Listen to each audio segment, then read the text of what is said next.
Alright guys, how's it going? Ah, shit. Go! That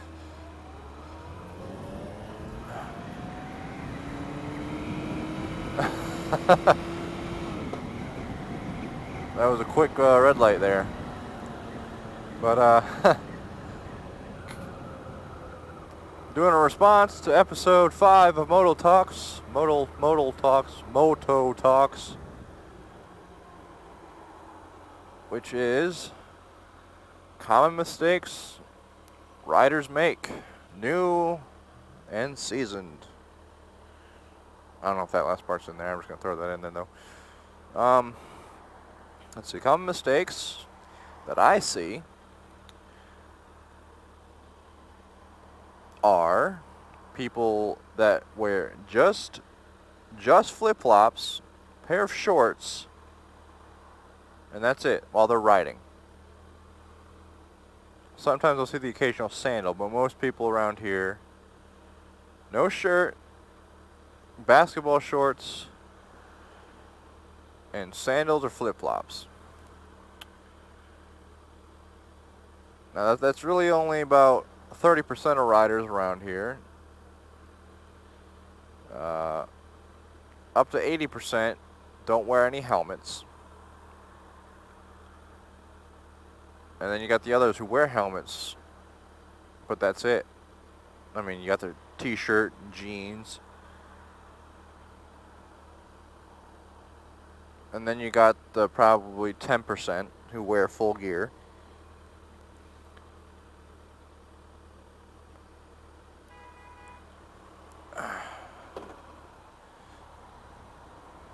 Well, those are the biggest ones. So the gear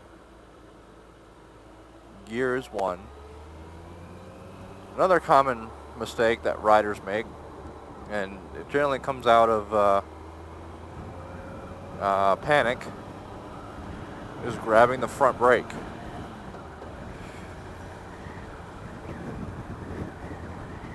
You know, but I mean, on a bike like mine, where ABS is standard, it really wouldn't matter a whole lot. I mean, it would send you for a scare.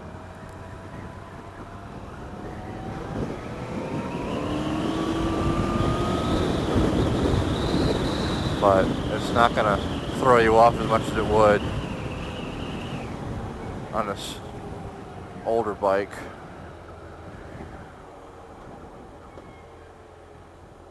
Where it just completely locks up and then you're done.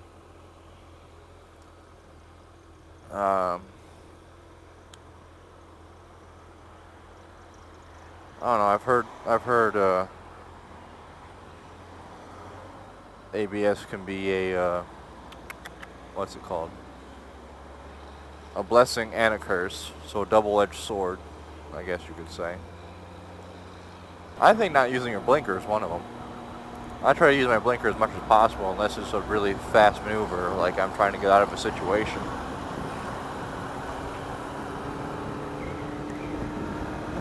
Blinker on.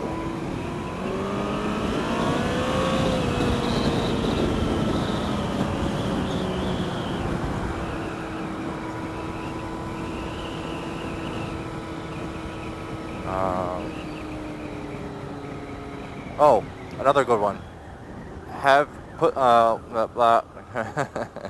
fucking talk. God, I hate not being able to talk. Another one would be riding past your skill. Like, say you're in a group, which I have not done yet. But say you're in a group and you know everyone starts taking off and carving the corners, knee dragging, you know, scraping peg, you know, all that, and you're getting left behind. I'm not saying I'm a great rider or anything. I've been riding off and on for 6 years.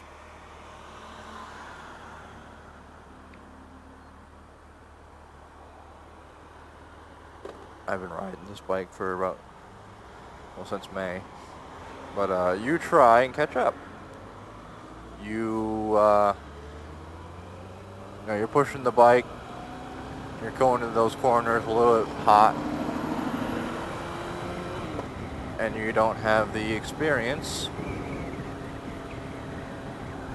to go into them. And again, I'm not saying I do either. I have to ease into D-Dragon because honestly I don't really know all the techniques, I guess.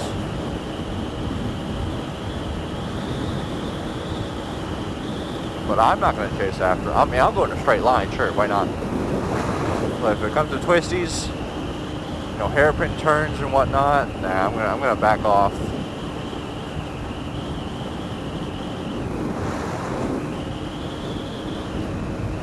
I have a 600-pound bike with enormous mufflers on it, so I can't exactly get low as it is. But my skill set's not there. I know that. My skill set's nowhere near canyon carving or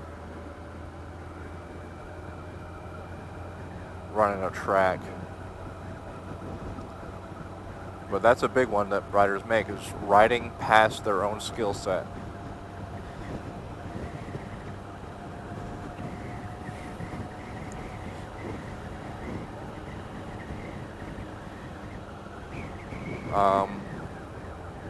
Another mistake along the same lines is getting a bike they're not suited for.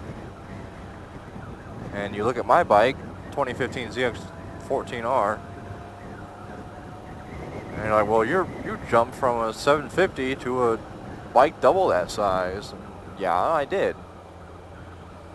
But I also knew my limitations. I knew to take it slow. I had this thing on low power. Shit, lost my opportunity. I'm not even paying attention, really. Whatever, I'm just cruising. But I had this thing on low power, traction control setting 3, which further reduces power.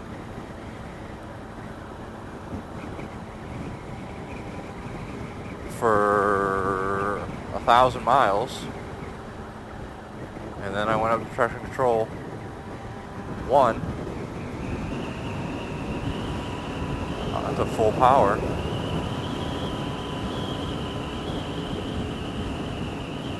I was still easy with it, but I could definitely feel an increase in power.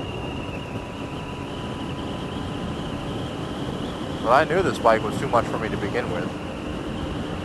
It was something you grow into, or something you get accustomed to. Which leads me to a next mistake. Getting comfortable with the bike. That is a huge mistake. You don't ever get comfortable with a bike. You get on the bike every day knowing that that bike is going to kill you.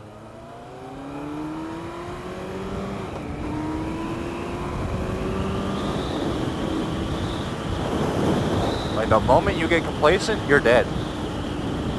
If you have a fear for your life every day you ride, you might just make it out okay. But with that said, don't let the fear cripple you. Don't let the fear hold you back. Just have fun. And, you know, I say don't be stupid, but there's always people out there who are gonna be stupid anyway. Stunting in the streets and acting like fucking morons.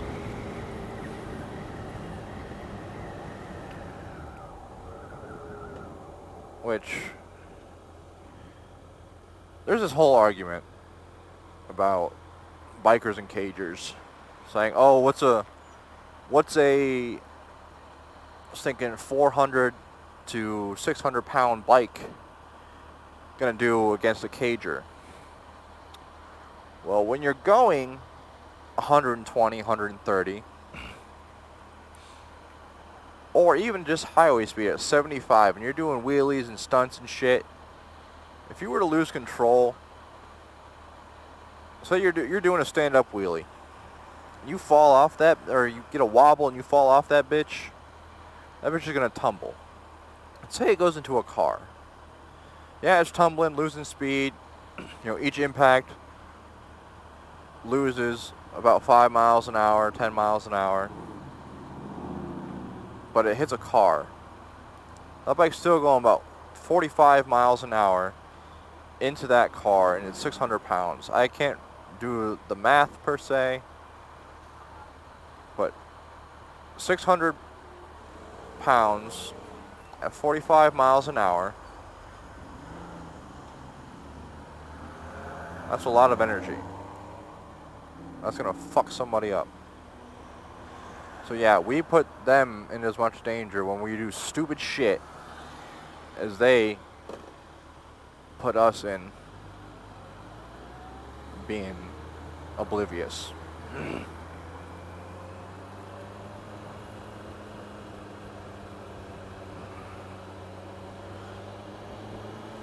I do some things that are considered unsafe. I'll admit it. But I always make sure I have an opening.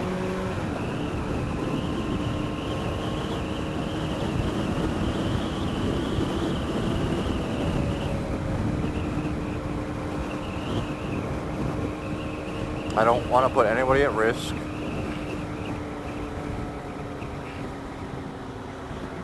I always make sure I have an opening and an escape route.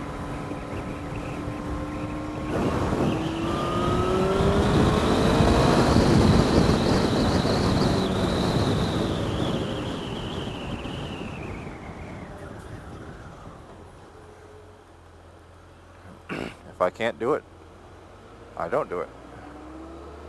I'm not going to force it. And yeah, I've cut between cars a time or two.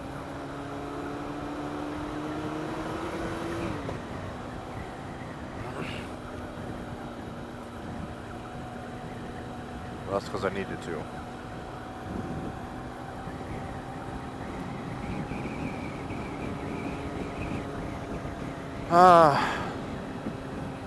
But anyway, guys,